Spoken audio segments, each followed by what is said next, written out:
पुनर्बलन skill केवल कृत्रिम कक्षा के लिए नहीं है कि हम यहाँ सीखते हैं अपने टीचर के सामने, सुपरवाइजर के सामने, अपने स्टूडेंट के सामने प्रेजेंट करें और सामान्य कक्षा में ये भूल जाएं कि नहीं वो तो ट्रेनिंग का हिस्सा था, जब टीचर बन रहे थे तो ट्रेनिंग का हिस्सा था, अब क्या करना, वो तो हमें वहाँ पे मिला, वेरी गुड गुड, हमारा फीडबैक बच्चों ने, हमारे मित्रों ने अच्छा दिया, या जिस क्लासरूम में गए छोटे क्लासरूम में फीडबैक अच्छा मिला। ऐसा नहीं है, हमारा ये जो होना चाहिए वो बीच बीच में बराबर होना चाहिए और हमारे हर एक कक्षा में होना चाहिए, छात्र की हर एक गतिविधि पे हमारा ध्यान होना चाहिए और उसके अनुसार पुनर्बलन भी दिया जाना चाहिए। फिर है कि अंतराल पुनर्बलन का प्रयोग विद्यार्थी के व्यवहार परिवर्तन, नवीन ज्ञान को अस्थायी बनाने के उद्देश्य से करना चाहिए। बच्चे जब कुछ नया ज्ञान ले रहे हैं तो उसके अनुसार हम पुनर्बलन देंगे और जैसा व्यवहार में परिवर्तन होगा वैसा पुनर्बलन देंगे। हम ऐसा कभी भी मानसिकता बना के नहीं रखेंगे कि जब ये लड़का है तो कोई लड़का हमारे नज़र में पूरी तरह से खराब नहीं होगा और कोई लड़का हमारे क्लासरूम में सबसे अच्छा नहीं होगा। हमारे क्लासरूम में संतुलन होंगे। अक्सर जब मैं नियोश के माध्यम से जब मैं स्टडी सेंटर ऑब्जर्वेशन के लिए, इंस्पेक्शन के लिए जाता था तो हम वहाँ प्रायः इस बात को देखते थे कि जो बच्चों में व्यवहार परिवर्तन हो रहे हैं या पुनर्बलन का जो प्रयोग किए जा रहे हैं, जो स्किल का प्रयोग किए जा रहे हैं, पोर्टफोलियो निर्माण है, जो कुछ भी है, उसका यही उद्देश्य था कि अक्सर कुछ सेंटर पे मुझे देखने, सब सेंटरों पे नहीं, कुछ सेंटरों पे मुझे देखने के लिए मिला कि उनका उद्देश्य था कि हमें सिर्फ ट्रेनिंग दे देना है, 18 महीने की ट्रेनिंग है, दे देनी है और उसे सिखा करके हमारा खत्म हुआ, मैं एक रिसोर्स पर्सन हूँ, मेरी जिम्मेवारियाँ खत्म हुई। इसी दौरान मैं जब ऑब्जर्वेशन में गया तो मुझे लगा कि इसकी त्रुटियाँ हैं, तो मैंने जो रिसोर्स पर्सन थे मैंने उन्हें बताया। फिर उन्होंने कहा कि सर आपसे रिक्वेस्ट है कि आप एक आध क्लास हम लोगों के इस संदर्भ में ले लेते तो अच्छा रहता। तो हमने भी कहा कि ठीक है, जब मैं कहीं जाता था मैं बोल देता कि मैं आज आ रहा हूँ आपके सेंटर पे, मैं एक क्लास लूँगा। तो जब मैं सेंटर पे जाता था तो मैं खुद भी क्लास लेता था, एक क्लास।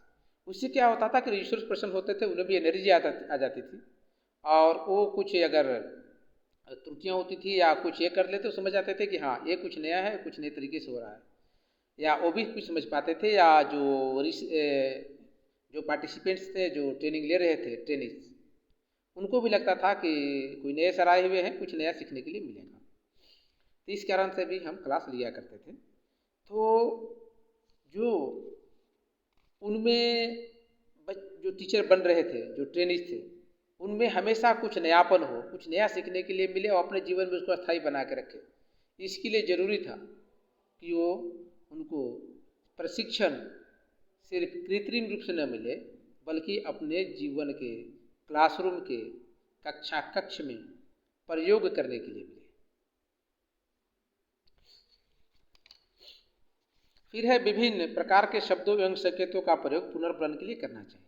अभी हम घटक देखेंगे तो हमें पता चलेगा कि जब हम कुछ शब्द हैं, संकेत हैं, उनका प्रयोग हम लोग पुनर्बलन के लिए अलग अलग तरीके से करते हैं और करना भी चाहिए।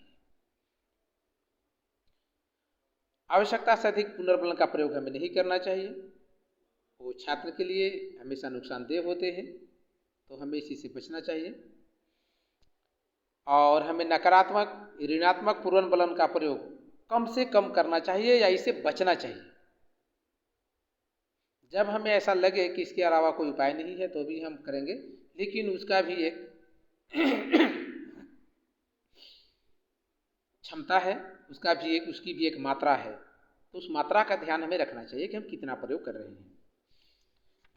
तो चलिए हम लोग अब कुछ थोड़ा सा पुनर्बलन के कौशल के घटक के बारे में बात करते हैं। हम लोगों ने भी देखा कि ये पुनर्बलन क्या है, पुनर्बलन कौशल क्या है, इसके क्या सावधानियां हैं, क्या करना चाहिए, क्या नहीं करना चाहिए। हम लोग अब देखते हैं इसके घटक के बारे में। इसमें पहला घटक या कंपोनेंट्स हैं वो है प्रशंसात्मक कथनों का प्रयोग। जैसे मैंने भी कहा कि बच्चे जो हैं या हम खुद सभी लोग अपनी प्रशंसा खोजते हैं। ये हमारे जीवन की कमजोरी मानिए या आवश्यकता मानिए, ये लगभग सभी लोगों में होता है। तो प्रशंसा मानव जीवन का हिस्सा है। तो बालक भी हमारा मनुष्य है और वो भी हम ही से है। तो हमें बालक की प्रशंसा करने से उसे अच्छे कार्य के लिए, अगर प्रशंसा आप कर रहे हैं तो उसे अच्छे कार्यों को करने के लिए उत्प्रेरण मिलेगा, उससे पुनर्बलन का कार्य करेगा।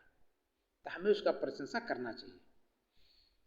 दूसरा है, प्रशंसा जब हम करते हैं तो हम लोग शाब्दिक करते हैं और कुछ हमें हाव भाव तथा अन्य अशाब्दिक संकेतों का प्रयोग भी करना चाहिए। जब बच्चे कुछ ऐसा कर रहे हों तो जरूरी नहीं है कि हर बार हम लोग उसे बोले ही। हम लोग उसको जब बात कुछ बोल रहा है या व्यवहार कर रहा है तो हमारे जो हाव भाव है, चेहरे के जो इम्प्रेशन है, इससे भी पता चलता है कि हमारे जो स्टूडेंट्स हैं उन्हें हम प्रोत्साहित करें। तीसरा है, छात्रों के विचारों एवं भावों से अपनी सहमति प्रकट करना। जो छात्र के विचार है या भाव है, जैसे कुछ बच्चे उत्तर दे रहे हैं तो जरूरी नहीं है कि सभी बच्चे एक जैसे उत्तर दें।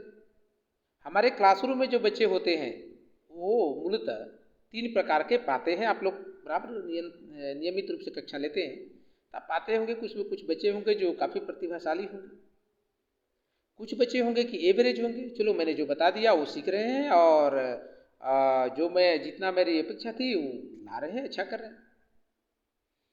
कुछ बच्चे वैसे होते हैं जो कि हमारी जो उम्मीद है उससे कम सीखते हैं, उनकी बुद्धि लब्धि कम है, उनकी शैक्षिक उपलब्धि कम होती है। तो वैसे बच्चे जो मानसिक रूप से अधिकम स्तर से कमजोर हों या बच्चे साधारण हो या प्रतिभाशाली हो, उन बच्चे जब बच्चे अपने तरीके से प्रश्न का उत्तर देते हैं और आपको लगता है कि उत्तर का दिशा सही है, जरूरी नहीं है कि हम इस उम्मीद पर रहें कि बच्चा पूरी तरह से सही उत्तर ही हमें दे तो हम संतुष्ट हों। ऐसा हमें नहीं करना चाहिए। बच्चा अगर सही उत्तर देने का प्रयास कर रहा है क्योंकि उसके वो अपने शब्द हैं, उसकी अपनी शैक्षिक उपलब्धि है, उसकी अपनी मानसिक क्षमता है, उसकी अपनी बुद्धि लब्धि है, उसके अनुसार वो उत्तर को प्रदान कर रहा है या कर रही है या कर रहे हैं। इस परिस्थिति में हमें इस बात का ध्यान रखना चाहिए कि उन बच्चे के जो उत्तर हैं उससे हम सहमत हों। अगर बच्चे गलत उत्तर दे रहे हैं या पूर्णतः गलत है तब बच्चे को सीधा नकारात्मक शब्दों का प्रयोग नहीं कर करके हम उस उत्तर को बताने के लिए दूसरे बच्चे को अवसर दे सकते हैं। जब दूसरा बच्चा उसे बेहतर उत्तर दे रहा है और वो बच्चे का उत्तर उसको सीखने सुनने के लिए लाभप्रद है, उसे सुन के भी सीख सकता है, तो हम उस समय उस बच्चे को कह सकते हैं जो बेहतर उत्तर दिया उसे हम कहते हैं कि बहुत अच्छा, तूने बहुत अच्छा बोला, बहुत अच्छा तुमने बताया, आपने बताया। लेकिन उस दौरान जिन बच्चों ने नहीं बता पाए उनको बोलेंगे कि देखे इसने ध्यान से सुना, ध्यान से पढ़ा, इसलिए ये ठीक से उत्तर दे पाए। आप लोगों को भी आगे से ध्यान रखना है कि सही से सुनेंगे, सही से समझेंगे। और हम ऐसा भी कर सकते हैं कि जब अधिकतर हमारे क्लासरूम के बच्चे हमारे उत्तर को सही ढंग से अगर प्रस्तुत नहीं कर पा रहे हैं तो इसमें सीधी सी बात है, उसमें हम शिक्षक की कमी है। हम अपने शिक्षण कौशल को, शिक्षक तकनीक का प्रयोग, शिक्षण विधियों का प्रयोग उनके मानसिक क्षमता के अनुसार नहीं कर पा रहे हैं, हम अपनी मानसिक क्षमता के अनुसार कर रहे हैं। यहाँ पे जरूरी होती है कि हमारी जो मानसिक क्षमता है, हम कितने विद्वान हैं, ये विद्वता हमें तब सार्थक होगी जब हम उन बच्चों के मानसिक स्तर के अनुरूप हम उन्हें शिक्षा दें और उन्हें हम सिखाने की चेष्टा करें, सिखाने का प्रयास करें। हम अपनी विद्वता के आधार पर कभी कभी अधिक उच्च तकनीकी शब्दों का प्रयोग करते हैं। पढ़ाने के दौरान कुछ ऐसे शब्दों का प्रयोग करते हैं जो बच्चे ने कभी सुना ही नहीं। हमने उस शब्द का हमने उसका सहज में कोई अर्थ नहीं बताया, और हम इसलिए ऐसे शब्दों का प्रयोग कभी कभी करते हैं कि हम इस चीज़ को जानते हैं। इसमें कमियां इस बात की आती है कि आप उस बच्चे के मानसिक स्तर तक नहीं पहुंच पा रहे हैं, आप उसके मनोविज्ञान स्तर को नहीं समझ पाए हैं। तो ये त्रुटियों से हमें बचना है। तो हमें बच्चों को जो पढ़ाना है, समझाना है, उसके मानसिक स्तर का समझाना है, बताना है। हम सभी प्रकार के शब्दों का प्रयोग करेंगे क्योंकि हमारे क्लासरूम में प्रतिभाशाली बालक भी हैं, एवरेज भी हैं यानी कि सामान्य बालक भी हैं, और अधिगम असमर्थी कमजोर बालक भी हैं। हमें जब पढ़ाना बताना है तो ऐसे शब्दों का भी प्रयोग करना है कि अधिगम असमर्थी कमजोर बुद्धि वाले के बालक भी अपने शब्दों में ही शब्दों को समझ सके और अपने शब्दों में उत्तर दे सके। उत्तर भी हम बच्चों से लेंगे तो उम्मीद करते हैं कि वो अपने शब्दों में लें, जरूरी नहीं है कि वो पुस्तकीय भाषा में दें। इस बात का भी ध्यान हमें रखना है, और इसी आधार पे जब वो उत्तर अपने शब्दों में देते हैं तो उन बच्चों को भी हमें प्रोत्साहित करना है जिस प्रकार हम प्रतिभाशाली बालकों को करते हैं। हमें इस बात का ध्यान रखना है कि हमारे क्लासरूम का हर बच्चा प्रतिदिन अपनी शैक्षिक उपलब्धि में, अपनी बुद्धि लब्धि में हमेशा विकास करे। प्रायः देखा जाता है जब मैं अपने गांव में, अब जब मेरे बच्चे को मैं एडमिशन के लिए मैं एक स्कूल में गया था, वो प्राइवेट स्कूल था। जब मैं वहाँ पे गया, मैं उसके प्रिंसिपल से मिला। प्रिंसिपल साहब ने बोला कि सर आज मेरा क्लासरूम आप घूम लीजिए, हमारे बच्चे काफ़ी तेज तराज हैं। मुझे खैर इच्छा नहीं थी, मैं नहीं जाना चाहता था क्योंकि मुझे बच्चे के नामांकन और उसके पढ़ाई में यही था कि शिक्षक अच्छे हैं तो पढ़ाते होंगे, अच्छे पढ़ाएंगे क्योंकि उन्हीं को पढ़ाना है। लेकिन वो प्रिंसिपल मुझे ले गए, नहीं सर चलिए चलिए। मैं गया। उन्होंने क्या किया कि एक उसमें क्लासरूम में ले गए और मुझे क्लास 1 में मुझे एडमिशन कराना था, और क्लास 1 या 2 में मुझे एडमिशन कराना, नामांकन कराना था। और मुझे वो लेके गए क्लास 5 में, और लेके जाने के बाद उन्होंने मुझसे कहा कि सर देखिए, हम पूछते हैं सर देखिए 5 क्लास का बच्चा मेरा कितना आंसर बताता है। उन्होंने पूछा, और वही फर्स्ट बेंचर बच्चे 5 बच्चे जिनको बार बार टीचर, मुझे लगता है कि जो भी कोई उनके यहाँ पदाधिकारी या कोई व्यक्ति आता जाता होगा तो सबको भी बच्चे से मुलाकात कराते होंगे, जैसा मेरा अनुमान है। उसी फर्स्ट बेंचर बच्चों को उठाते हैं, पूछते हैं देखिए सर कितना जानते हैं मेरे बच्चे, मेरा स्कूल बहुत बढ़िया है सर। तो खैर मैंने उनसे पूछने का बोला कि नहीं, मुझे इससे मतलब नहीं है, आपके प्रिंसिपल हैं, आपके टीचर काफ़ी अच्छे हैं, आपका यहाँ पर उद्देश्य ही पढ़ाना है और अच्छे से पढ़ाते भी हैं, इसीलिए मैं बच्चे पे नामांकन आपके विद्यालय में कराना चाहता हूँ। इसका बिल्कुल भी मतलब नहीं है कि हम आपके बच्चे का असेसमेंट करने आए हैं, हम उनका आकलन करने आए हैं, एवेल्युएशन करने आए हैं, मेरा ये बिल्कुल भी उद्देश्य नहीं है। तो वो बोले कि ठीक है सर, ठीक है। तो लगभग ऐसे होते हैं, पहले भी जब हम लोग भी जब क्लासरूम में पढ़ते थे तो मुझे भी याद है कि जब कोई बाहर से पदाधिकारी आते थे, क्योंकि मैं गवर्नमेंट स्कूल से पढ़ा था, तो जब पदाधिकारी आते थे तो वही 4-5-7 बच्चे जो हम लोग खड़े कराते जाते और बराबर उत्तर देते, वही रटी रटाया क्वेश्चन, वही रटा रटाया उत्तर,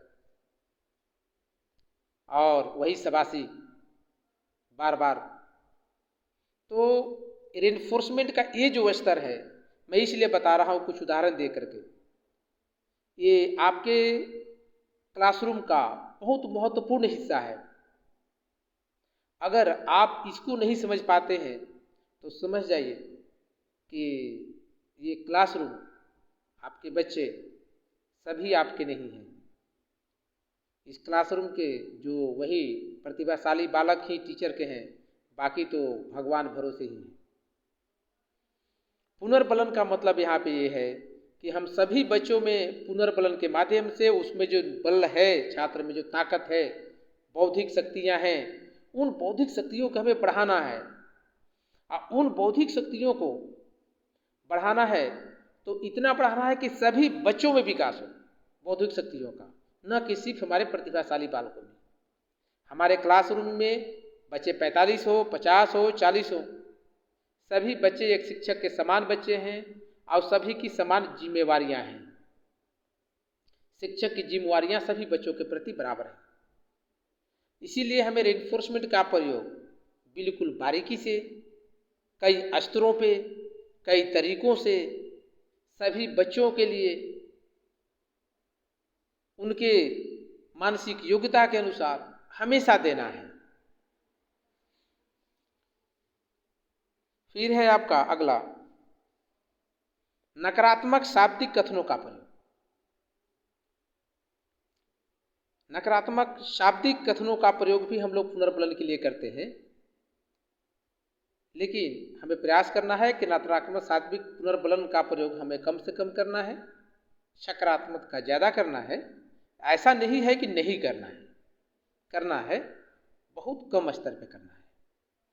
इसी को हम लोग बोलते हैं नकारात्मक शाब्दिक कथन। नकारात्मक शाब्दिक कथन में हम लोग प्रायः किसी बच्चे को थोड़ा सा डांट देते हैं, किसी को कह देते हैं कि ठीक से पढ़ते नहीं हो, ठीक से पढ़ा करो, देखो तुम्हारा दोस्त बता दिया तुम नहीं बता पाए, तुम ऐसी गलती हमेशा करते हो, ऐसा तुम्हें नहीं करना चाहिए, तुम देखो तुम्हारा मित्र जो है वो पढ़ता है, देखो अच्छे अंक ला रहे हैं, तुम नहीं ला रहे हो, आपको बढ़िया से पढ़ना चाहिए।